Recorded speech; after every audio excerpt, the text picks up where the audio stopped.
Hujan gerimis membasahi hamparan sawah di sebuah desa kecil di Jawa Timur.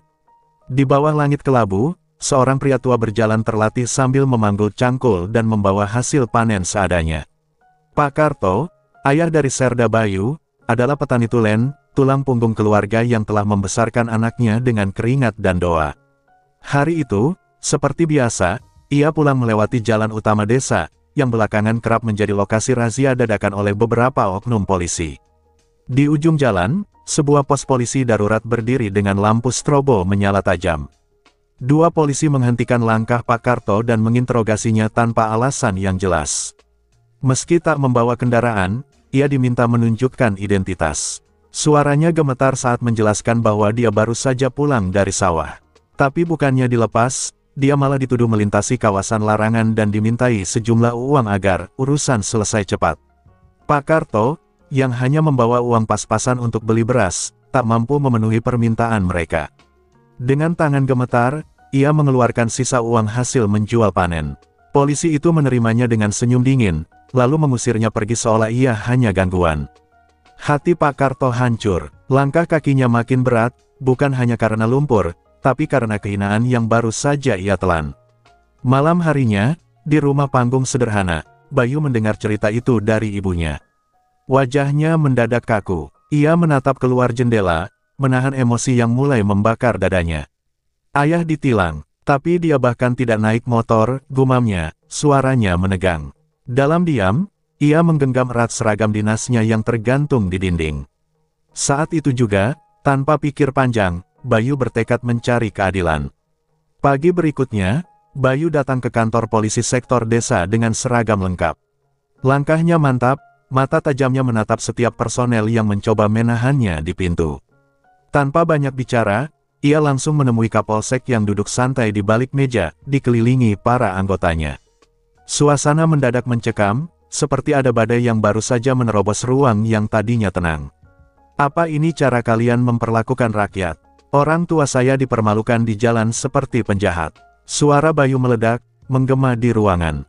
Polisi-polisi lain hanya saling pandang, tak satu pun berani menyela. Kapolsek mencoba bersikap tenang, tapi wajahnya menunjukkan kepanikan yang tak bisa disembunyikan. Kami hanya menjalankan tugas, jawabnya lirih. Tapi itu justru menyulut kemarahan Bayu lebih dalam. Menjalankan tugas atau merampok petani tua di tengah jalan. Bayu membanting map berisi bukti, foto dan keterangan dari warga lain yang juga mengalami pemerasan serupa. Tangannya bergetar, bukan karena takut, tapi karena emosi yang menuntut keadilan. Para polisi terdiam, beberapa mulai menunduk, sadar bahwa rahasia gelap mereka mulai terbongkar. Kehadiran Bayu di kantor polisi siang itu bukan hanya ledakan emosi pribadi. Ia adalah cermin dari ketidakadilan yang selama ini dibiarkan. Bayu tahu, langkah ini bisa membahayakan posisinya sebagai anggota TNI, tapi ia tak peduli. Ia lebih memilih kehilangan jabatan daripada membiarkan ayahnya, dan warga lain, dipermalukan tanpa alasan. Dari balik kaca kantor, seorang warga merekam kejadian itu diam-diam. Video tersebut kemudian menyebar cepat di media sosial. Dalam waktu singkat, polisi militer turun tangan, dan kasus pun mencuat ke permukaan. Tapi bagi Bayu, ini baru awal dari perjuangan panjang. Ia belum tahu, tapi langkah pertamanya ini akan mengguncang sistem yang selama ini tak tersentuh di desanya.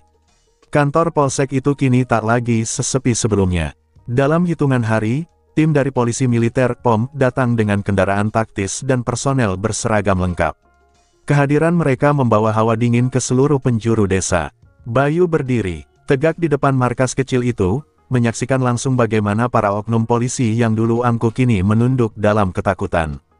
Tapi di balik keberhasilan itu, Bayu tahu badai yang lebih besar tengah mengintainya. Seorang petugas POM berpangkat letkol mendekatinya. Kami akan menindaklanjuti semua laporan. Tapi perlu kau tahu, tindakanmu bisa dianggap indisipliner, katanya pelan, namun tajam. Bayu hanya mengangguk, matanya tak bergeming. Ia sadar, meski niatnya tulus, aturan militer memiliki batas yang tak boleh dilanggar, termasuk tindakan konfrontatif seperti yang ia lakukan. Hari-hari berikutnya berjalan penuh tekanan. Bayu dipanggil ke markas batalion, dimintai keterangan oleh atasan. Beberapa rekannya mulai menjaga jarak, menghindari keterlibatan. Kau benar, tapi caramu salah, ujar Mayor Suryo, atasannya yang dikenal keras namun adil. Bayu hanya diam, menggenggam topi dinasnya dengan tangan dingin. Ia tak menyesal, tapi juga tidak tenang. Di kampung halamannya, masyarakat mulai membuka suara. Warga satu persatu datang memberikan testimoni kepada petugas POM. Seorang ibu-ibu bahkan menangis menceritakan bagaimana suaminya diperas saat mengantar pupuk. Seluruh desa seperti bangkit dari tidur panjang. Bayu, yang awalnya hanya ingin membela ayahnya, kini menyadari bahwa ini bukan lagi soal keluarga, ini soal keadilan yang lebih besar.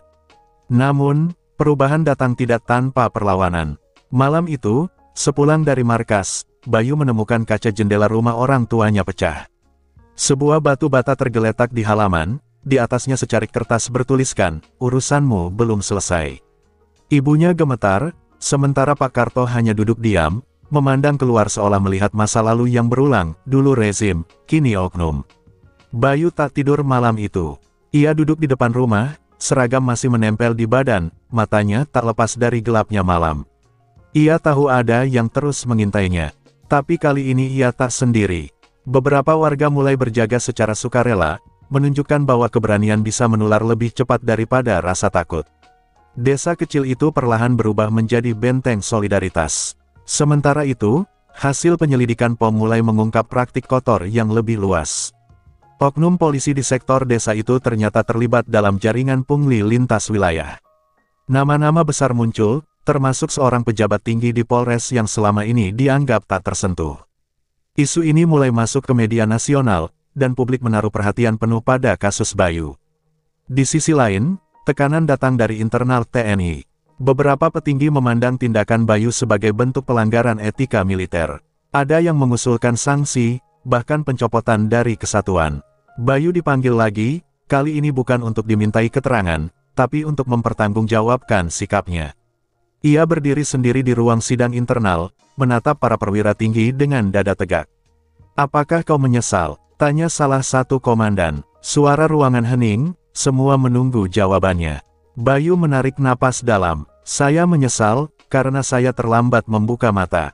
Tapi jika ditanya apakah saya menyesal membela ayah saya dan rakyat yang tertindas? Tidak, sama sekali tidak." Ruangan itu terdiam cukup lama sebelum salah satu perwira mengangguk pelan, memberi isyarat bahwa nurani masih punya tempat di tubuh militer. Tak lama setelah itu, keputusan keluar. Bayu tidak diberhentikan, tapi dipindahkan sementara dari dinas lapangan ke bagian pengamanan internal. Sebuah kompromi yang menyelamatkan wajah institusi, tapi juga menjaga harga diri Bayu. Ia menerima keputusan itu tanpa protes. Baginya, misi utamanya sudah tercapai, kebenaran mulai terungkap. Hari itu, saat Bayu pulang ke rumah, ia disambut warga dengan tepuk tangan pelan. Bukan sebagai pahlawan, tapi sebagai simbol harapan. Di beranda rumahnya, Pak Karto duduk menunggu. Ia berdiri perlahan, menepuk bahu anaknya. "Kau bukan lagi anakku, Bayu, kau anak semua orang yang ingin hidup jujur di negeri ini." Dan malam itu, untuk pertama kalinya sejak semuanya dimulai, Bayu bisa tidur dengan tenang. Tapi ia tahu, perjuangan ini belum selesai, masih ada banyak ketidakadilan di luar sana, menunggu seseorang untuk bersuara. Desa tempat Bayu dilahirkan kini tak lagi sunyi. Suara-suara yang dulu teredam ketakutan kini berani menggema di balai desa, warung kopi, dan ladang-ladang. Warga yang selama ini pasrah menerima perlakuan semena-mena mulai angkat bicara. Namun keberanian mereka memunculkan ancaman baru, oknum yang merasa terpojok mulai melawan secara sembunyi-sembunyi. Suatu pagi, sebuah warung kecil milik warga yang aktif memberi kesaksian terbakar abis. Api melahap seluruh bangunan dalam waktu singkat. Warga berusaha memadamkan, tapi sudah terlambat. Di sisa-sisa puing, mereka menemukan pesan ancaman yang ditinggalkan dengan cat merah, "Diam atau ikut terbakar." Ketegangan mulai terasa, ketakutan kembali menyelinap, seperti kabut yang menutupi cahaya fajar. Bayu tidak tinggal diam, meski kini bertugas di bagian pengamanan internal TNI, ia tetap memantau desanya. Ia mulai menggalang komunikasi dengan tokoh masyarakat, pemuda desa, bahkan jurnalis-jurnalis lokal yang tertarik mengangkat kasus ini. Perlahan, kisah desa mereka menjadi sorotan publik, disiarkan dalam bentuk dokumenter dan laporan investigatif. Namun saat perhatian publik semakin besar, tekanan pun menguat. Seorang perwira polisi dari tingkat provinsi datang ke desa dengan maksud meredam situasi. Ia mengajak Bayu bertemu secara tertutup, di sebuah rumah dinas lama. Apa yang kau inginkan sebenarnya, Serda? Nama, jabatan, popularitas, tanyanya, sinis. Bayu hanya menatapnya dingin. Saya hanya ingin warga desa saya hidup tanpa ketakutan. Kalau kau terus seperti ini, kau akan kehilangan segalanya. Bahkan nyawa keluargamu, lanjutnya, kini lebih tajam. Bayu berdiri perlahan, suaranya rendah tapi tegas. Kalau memang itu harga dari keadilan, saya siap. Pertemuan itu menjadi titik balik. Bayu sadar, perjuangannya bukan lagi tentang membersihkan nama ayahnya, tapi menggoyang akar dari sistem korup yang mengakar sampai ke atas. Beberapa hari kemudian, Bayu mendapat kabar bahwa seorang wartawan yang menyelidiki kasus ini diteror dan hampir diculik. Untungnya, warga mengenali pelaku dan berhasil menyelamatkan sang wartawan. Insiden ini memicu kemarahan nasional. LSM, tokoh masyarakat, bahkan beberapa anggota DPR mulai angkat suara. Mereka menuntut penyelidikan penuh dan transparan atas kasus ini. Di tengah badai itu, Bayu mulai merasa beban mental yang tak tertahankan. Ia mulai bermimpi buruk, dibayang-bayangi wajah ayahnya yang menangis, anak-anak desa yang ketakutan, dan suara-suara ancaman yang seolah tak pernah diam. Ia duduk sendirian malam hari di halaman rumah, memandang langit, bertanya pada dirinya sendiri, apa aku sedang membakar jembatan tanpa jalan pulang? Namun kekuatan datang dari tempat yang tak disangka. Seorang mantan jenderal TNI, yang diam-diam mengikuti kasus ini, mengirim pesan pribadi kepadanya. Saya bangga pada keberanianmu, Bayu. Jangan berhenti, kami di belakangmu. Kalimat itu sederhana, tapi memberi kekuatan besar. Untuk pertama kalinya, Bayu merasa tidak sendiri di medan perang yang sunyi ini. Pihak kepolisian pusat akhirnya membentuk tim investigasi gabungan. Nama-nama besar yang dulu disembunyikan mulai muncul ke permukaan. Bayu diundang ke Jakarta untuk memberi kesaksian langsung. Ia datang dengan sederhana, membawa berkas, rekaman, dan bukti-bukti yang selama ini ia kumpulkan diam-diam bersama warga. Semua mata tertuju padanya saat ia duduk di hadapan tim penyidik. Apakah Anda merasa terancam dengan tindakan ini? Tanya salah satu anggota tim. Bayu tersenyum tipis. Tentu, tapi lebih mengerikan lagi jika saya diam, dan membiarkan anak-anak di desa saya tumbuh dengan rasa takut pada seragam yang seharusnya melindungi mereka. Ruangan itu hening, lalu satu persatu kepala mulai mengangguk perlahan. Kepulangannya ke desa disambut tanpa pesta. Hanya pelukan dari ibunya, tatapan bangga dari ayahnya, dan senyum kecil anak-anak yang dulu takut melihat polisi. Ia tak tahu apa yang akan terjadi selanjutnya. Tapi ia tahu satu hal, jejak langkahnya telah membakar sesuatu, rasa takut, ketidakpedulian, dan kebungkaman yang sudah terlalu lama menjadi norma. Dan di bawah cahaya senja yang redup, Bayu berdiri di pematang sawah, memandang hamparan hijau yang dulu menjadi saksi ayahnya ditindas. Kini tanah itu menjadi saksi bahwa satu keberanian bisa menyalakan ribuan lainnya. Hujan turun deras saat Bayu menerima kabar bahwa berkas kasus sudah masuk ke Kejaksaan Tinggi. Nama-nama besar dari kalangan kepolisian mulai dicopot satu persatu. Di media nasional, ia disebut sebagai prajurit penggugat ketidakadilan. Tapi di balik sorotan kamera dan pujian, bahaya semakin dekat. Musuh yang dihadapinya kini tak hanya manusia, melainkan sistem yang mencoba melindungi dirinya sendiri. Sore itu, saat Bayu hendak mengantar ibunya ke puskesmas, ia melihat seseorang mengawasi rumah mereka dari balik pohon pisang. Sekilas, sosok itu tampak familiar, seperti wajah dari masa lalu saat ia masih di pendidikan militer, seorang senior yang dulu dikeluarkan karena kasus indisipliner. Naluri Bayu langsung waspada, bukan lagi sekadar ancaman, ini sudah masuk wilayah eksekusi. Beberapa hari kemudian, sebuah insiden terjadi. Rem motor ayah Bayu mendadak blong saat menuruni tanjakan.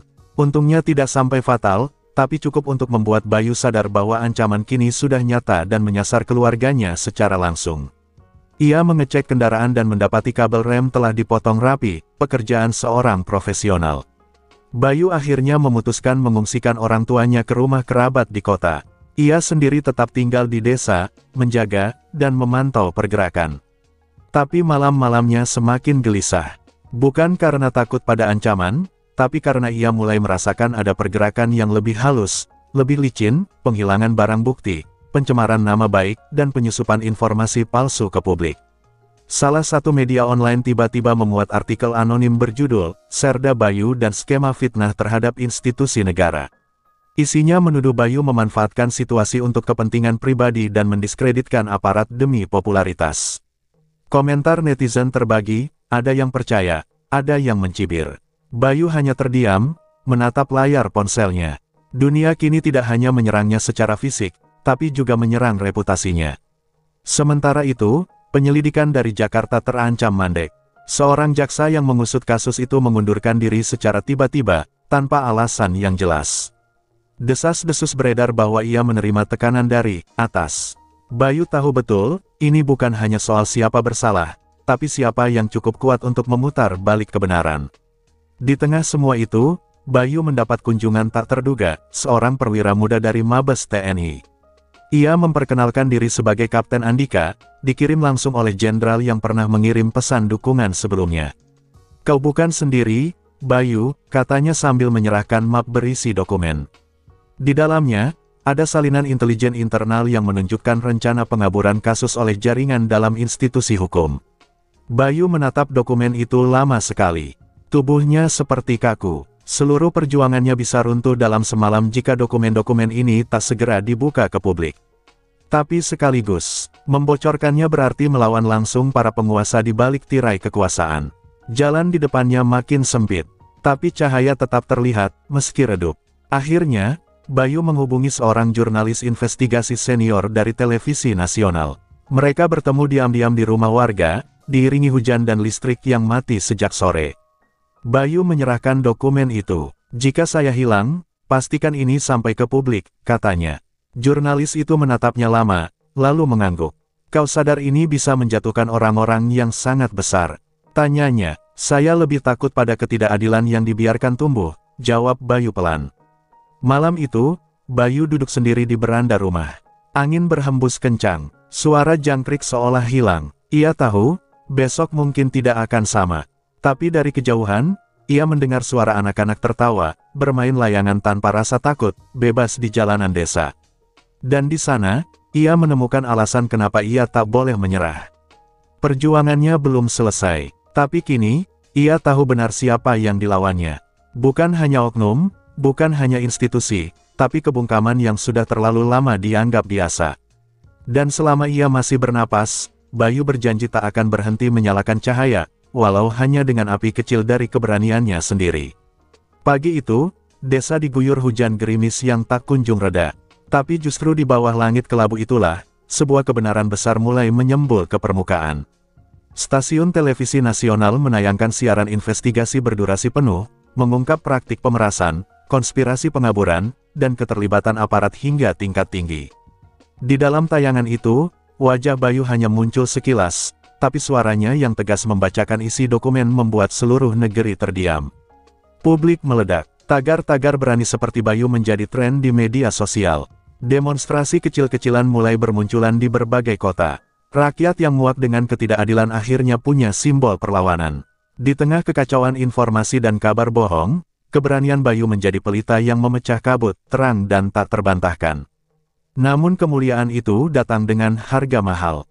Malam setelah tayangan itu, rumah yang ia tempati dilempari molotov. Api membakar bagian belakang bangunan. Untung warga segera datang membantu memadamkan.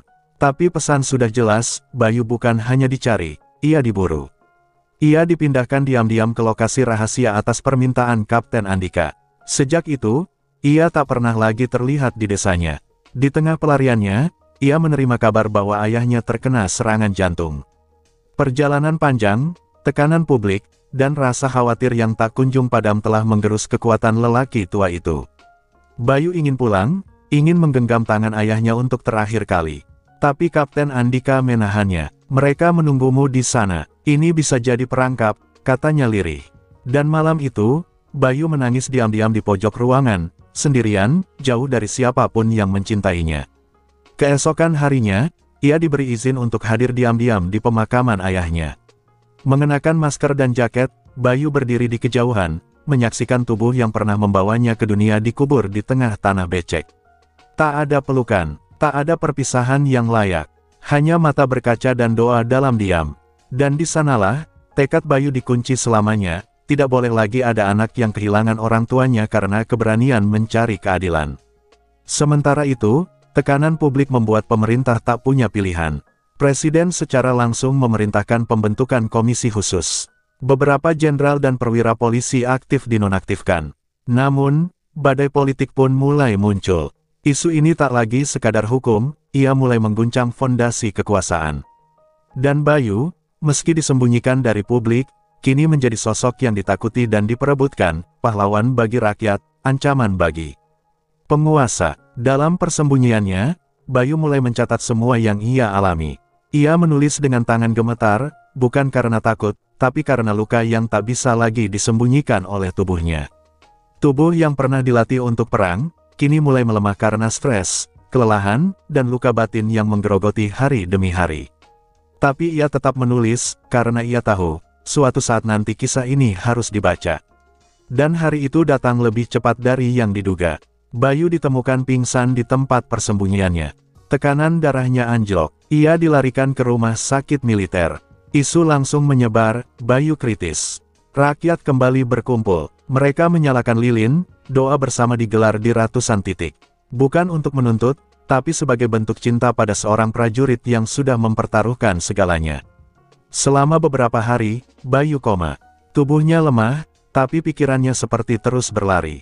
Dalam mimpinya, ia melihat sosok ayahnya, duduk di tepi sawah, tersenyum dan berkata, "Lanjutkan, Bayu. Tak semua orang diberi kesempatan untuk mengubah sesuatu. Tapi kau sudah membuat dunia ini sedikit lebih terang." Dan di sana, Bayu kembali menemukan alasan untuk bertahan. Ia sadar beberapa hari kemudian, lemah, tapi hidup. Dan saat ia membuka matanya, di luar jendela rumah sakit, puluhan warga desa menunggu. Tidak lagi dalam diam, tidak lagi dalam ketakutan, tapi dalam keyakinan bahwa keadilan, walau terlambat, bisa diperjuangkan. Bayu mungkin tak lagi berdiri tegak seperti dulu. Tubuhnya mungkin tak sekuat sebelumnya. Tapi semangatnya kini hidup dalam ribuan orang. Ia tak hanya seorang prajurit. Ia adalah luka yang dibungkus keberanian, cahaya yang memaksa kegelapan mundur, dan satu nama yang membuktikan, kebenaran bisa menang, asal ada yang cukup nekat untuk memperjuangkannya. Sudah 2 bulan sejak Bayu terbaring di rumah sakit militer. Tubuhnya belum sepenuhnya pulih, tapi luka-lukanya mulai sembuh perlahan. Yang belum pulih justru adalah jiwanya, retak oleh pengkhianatan, kehilangan, dan kesedihan yang tak bisa dijahit dengan obat. Namun setiap pagi, ia tetap memaksakan diri duduk di kursi roda, memandang matahari dari balik jendela. Selama masih ada cahaya, katanya dalam hati, aku belum kalah. Desa Bayu kini berubah. Polisi yang dulu berjaga dengan wajah dingin kini digantikan oleh aparat baru yang diawasi ketat. Pos jaga dibuka kembali, bukan untuk menakut-nakuti, tapi untuk melindungi. Warga mulai tersenyum tanpa cemas. Di sawah tempat ayahnya dulu bekerja, sekelompok anak muda membuat mural besar bergambar wajah ayah Bayu dan tulisan, "Petani pun layak dihormati." Sementara itu, di Jakarta, hasil kerja komisi khusus mengguncang peta kekuasaan. 11 perwira tinggi dinyatakan bersalah dalam sidang etik, dan 5 diantaranya dijatuhi hukuman pidana. Ini belum menyelesaikan semuanya, tapi sudah cukup untuk membuat para oknum yang tersisa berpikir 2 kali.